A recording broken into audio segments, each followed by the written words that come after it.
For reasons that utterly escape everyone involved, you're listening to a bipolar, a schizophrenic, and a podcast. Here are your hosts, Gabe Howard and Michelle Hammer. Welcome to a bipolar, a schizophrenic, and a podcast. My name is Gabe Howard. I'm bipolar. I'm Michelle Hammer, and I'm schizophrenic. And today we want to talk about celebrities in the news coming out as living with mental illness. This all started a couple of weeks ago with, what was the diva's name? Her name is the Queen of Christmas, Miss Mariah Carey. When did she become the Queen of Christmas? You don't call her the Queen of Christmas? No, she's Mariah Carey. She's had a lot of her it. Christmas song is the best Christmas song ever. And this, coming from a Jewish girl, I can tell you, her Christmas song is the best Christmas song there ever was. Wendy Williams calls Mariah Carey the Queen of Christmas. She has the best Christmas song ever made, in my opinion. Love her Christmas song. I will jam out to that song. I love it.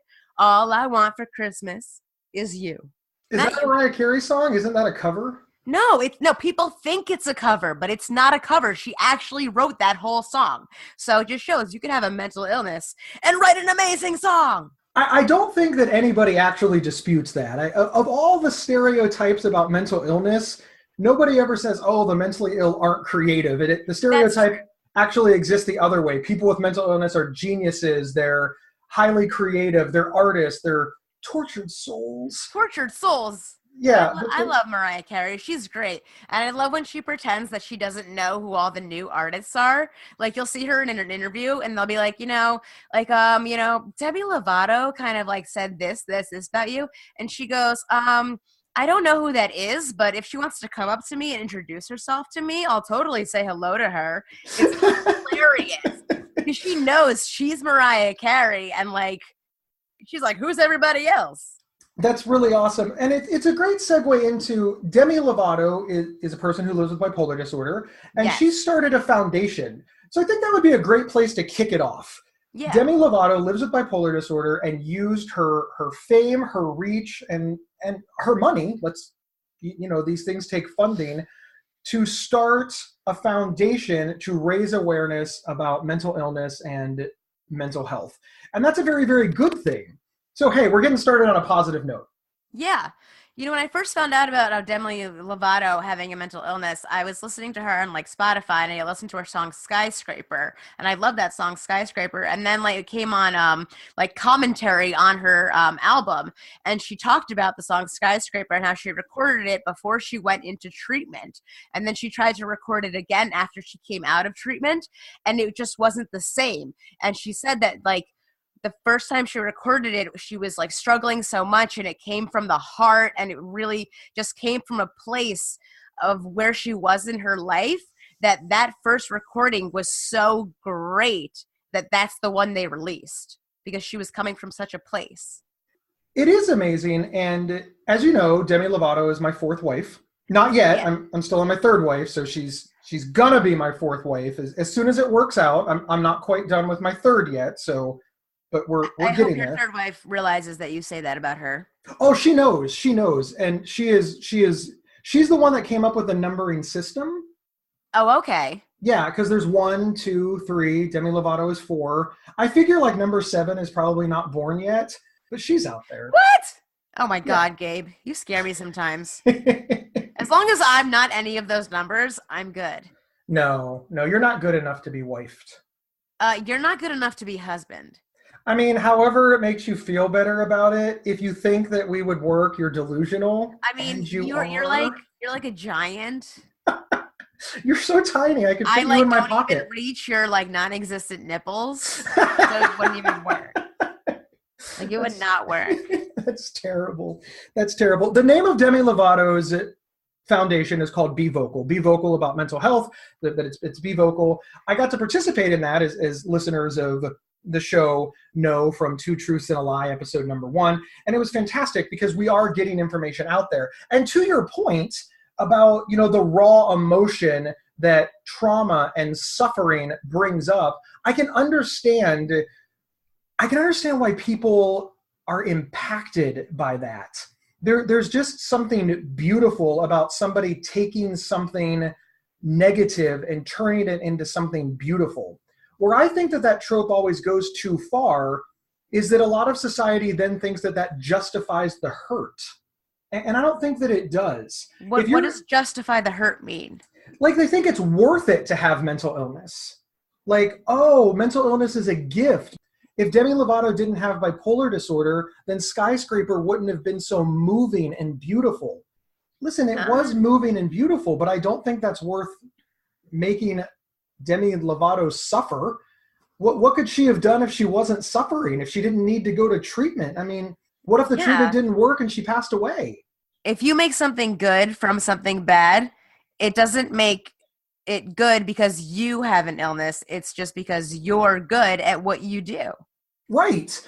I like to give the credit to the person. For example, you live with schizophrenia and you use schizophrenia to inspire your art. We can all agree with that. Yes. Do you feel that you're a good artist because you're schizophrenic? No. So you're a good artist because you have talent and because you've practiced and because you've worked hard. Yes. However, I could say a lot of my artwork came from a place of high anxiety. It was a release. But I mean, that wasn't really like what taught me art. I started doing art since I was a little girl, you know. I've been studying art my whole life. But I mean, some stuff came from anxiety, but stuff they came from a place of joy and happiness. And I'm not going to, give credit to a mental illness, but I love my art. Other people love it. I'm loving it. And your art is beautiful, and inspiration it's incredibly valuable. But listen, war has inspired songs. Yes. That doesn't make war all of a sudden some sort of gift. And my thing is if we could find a way to take mental illness and turn it into something that we could give to people. So it's now a pill. And if you take the pill, you'll have mental illness. Would we market that pill as a torture device, or would we market that pill as something to make you stronger? And I think that the entire world agrees that would be a great torture device. If it's a gift, you'd want to give it away. I mean, there's the cliche, making lemons out of lemonade. Exactly. And that's what we're doing because we're strong and we're good and we rose above. I mean, I could be that girl with schizophrenia, hating my life because I have schizophrenia, hating my life because I can't keep a regular job, hating my life because I can't do anything. But no, I didn't do that. I turned it into something positive. I didn't want to have a secret that I had schizophrenia. I wanted to just share it with everybody. I wanted to use artwork. I wanted to use the medium of artwork and clothing to raise awareness. I wanted to do something better because of like a detriment that I had in my life. I just wanted to just help people. I wanted to just do something good. And wait, that makes you a celebrity. No. You're one of the celebrities that came out. There's Mariah Carey, Demi Lovato, Michelle Hammer. Nobody knows me. I mean, I know you. You have a very successful podcast. Oh, yeah, it's so successful. Let's talk about more celebrities. One of the things that I always think when a celebrity comes out is, are they actually helping the cause? We're both advocates. This is, and for better for worse, we live and breathe mental health advocacy every single day on a personal level, on a business level, I don't know, what other levels are there, Michelle? Personal, business. Yeah, I said those. Conceptual. I don't know. Conceptual level. I learned that in art school. Conceptual. Wait, you went to art school? I thought schizophrenia made you. No, I'm just kidding. But let's look at some of the high profile people who have come out with mental illness, just in the last year. We used El Goog to come up with some names.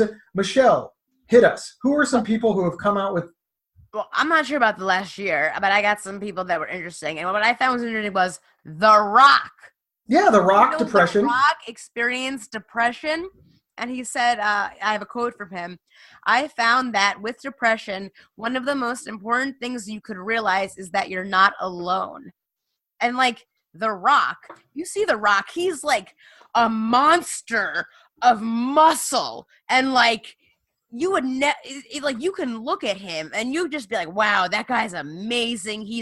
Look at all the movies he's in. He's strong as can be. Like, wait, is The Rock husband number one?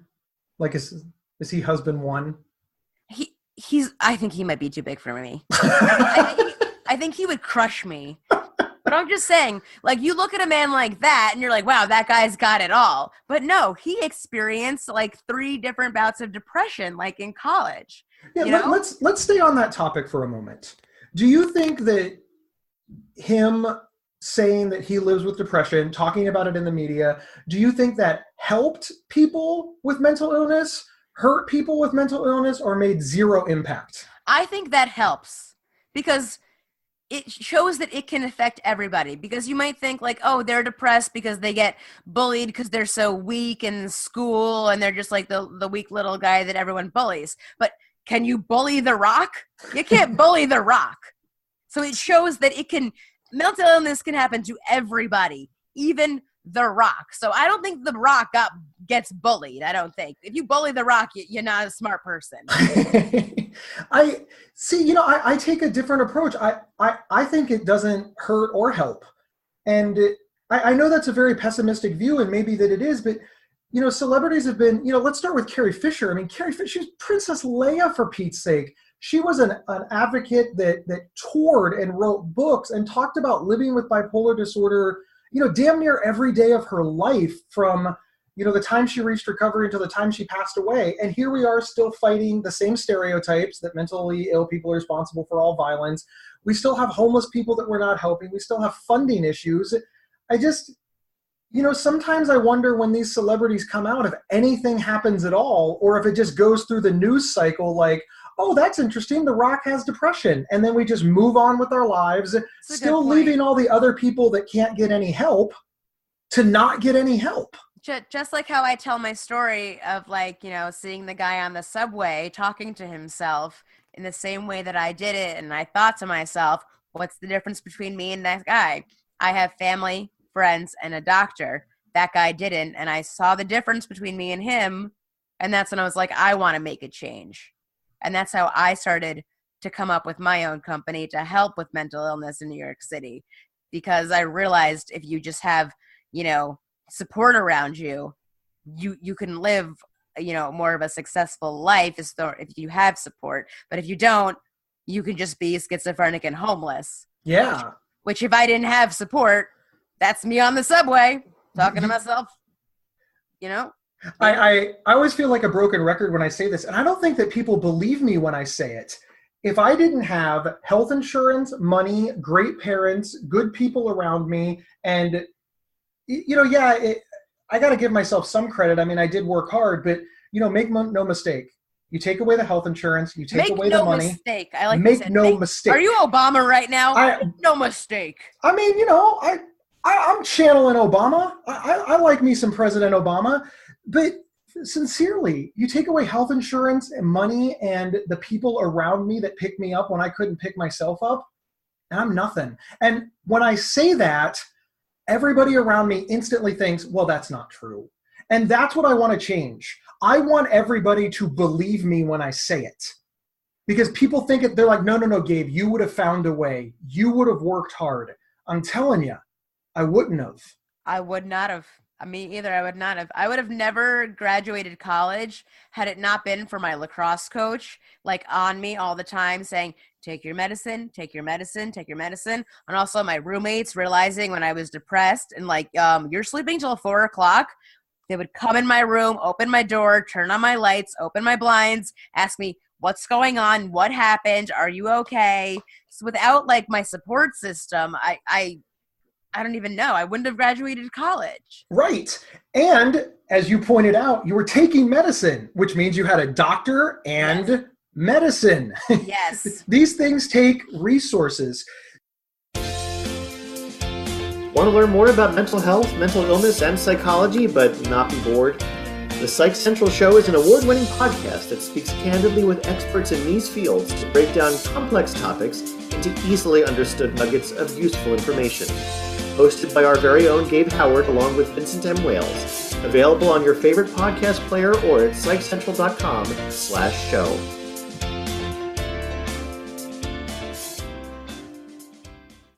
So sometimes when the celebrities come out, I think, that's great, but does it put the idea in the public's head that, hey, how bad could depression be?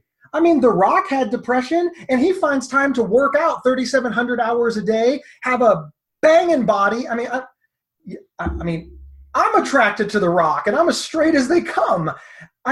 They think, hey, depression must not be that bad because look at all these celebrities living with all these mental illnesses, and they're fine.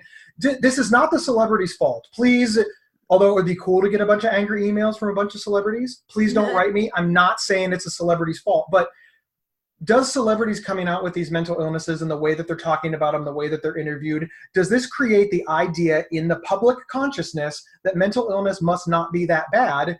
Because after all, you can have it and become a famous movie star. I see what you're saying. I see that with mental illness, you can still be successful, but you're also saying that, like, it's kind of showing, oh, you can overcome it and be totally fine. But we need to know the steps they use to overcome it. I'd like a more complete conversation.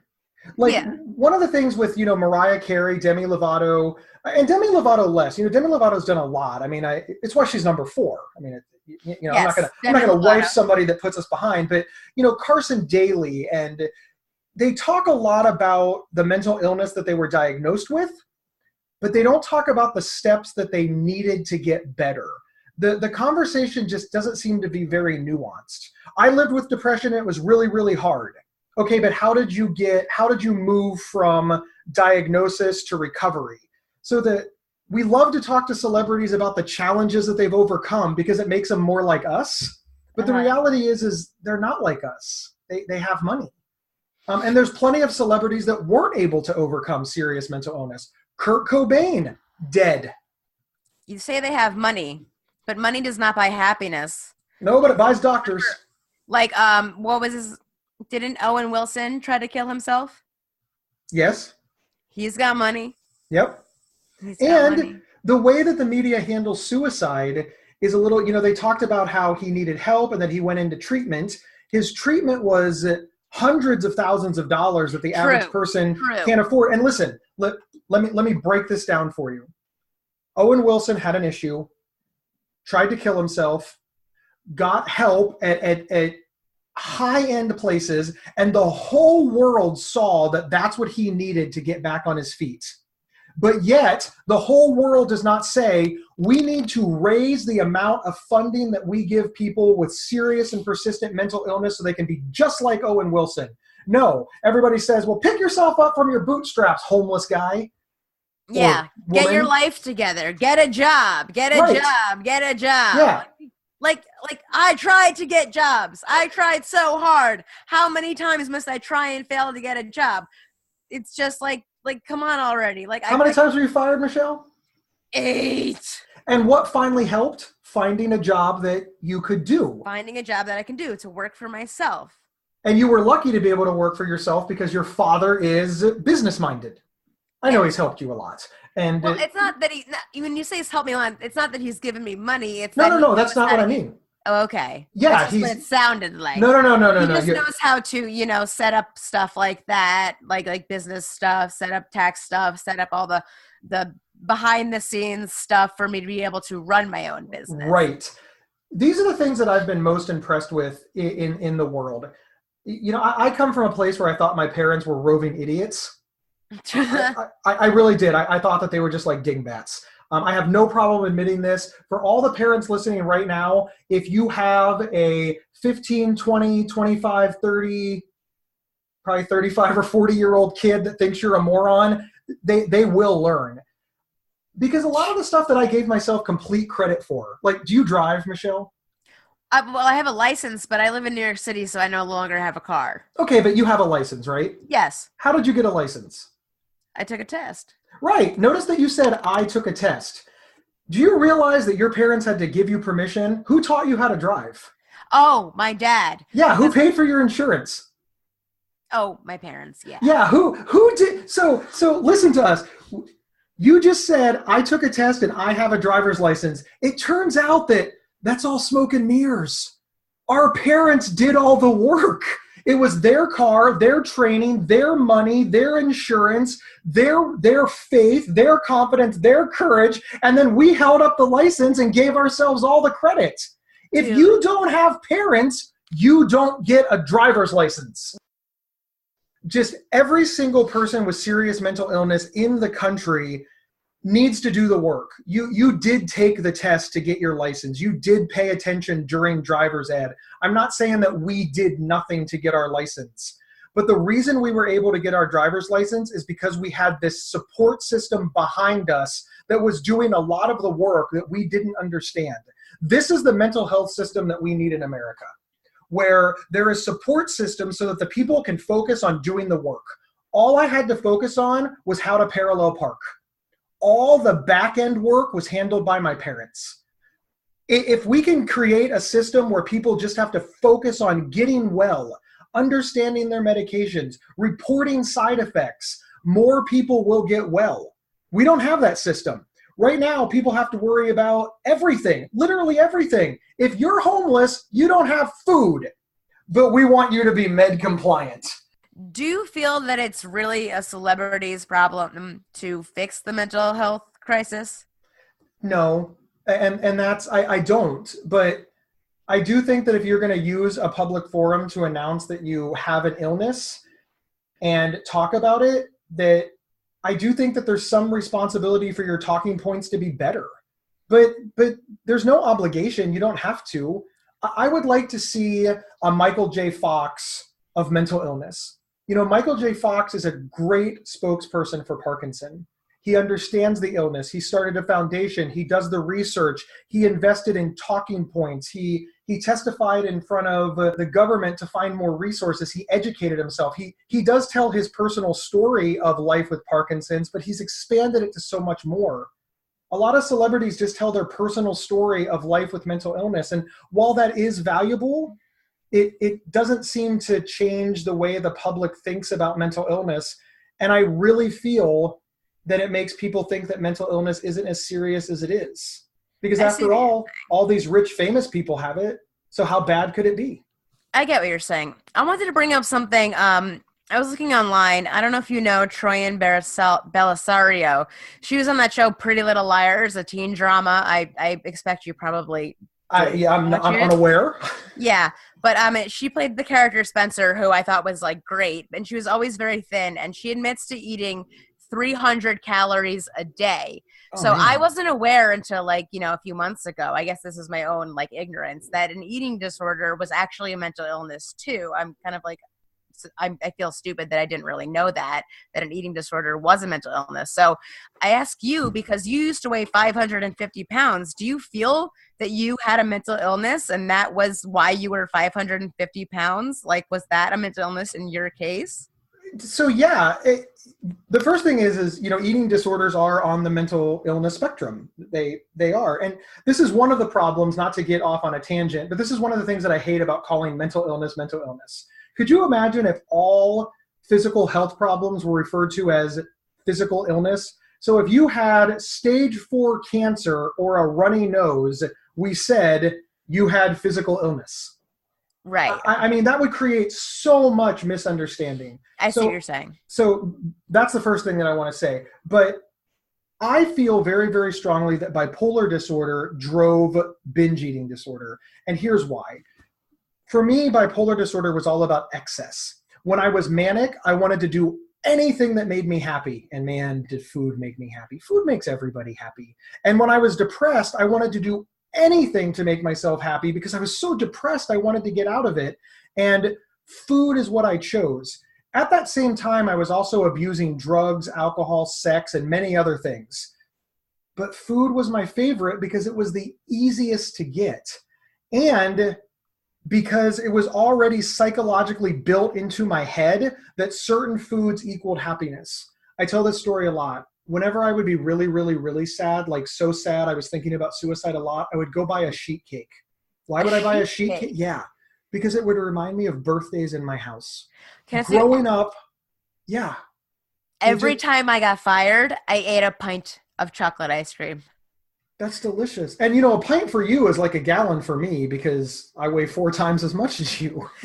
But sincerely, I would get a cake because it would remind me of every birthday party growing up. And we had lots of family friends. I have brothers and sisters. We had a lot of cakes. And every time I would get one, I'd even buy the ones that said happy birthday. And I eat the whole thing in one sitting. Oh, I see. So you're And- saying like when you were depressed, the bipolar and everything, you would just rely on eating to make you happy. So therefore kind of the bipolar triggered the eating disorder. Yeah.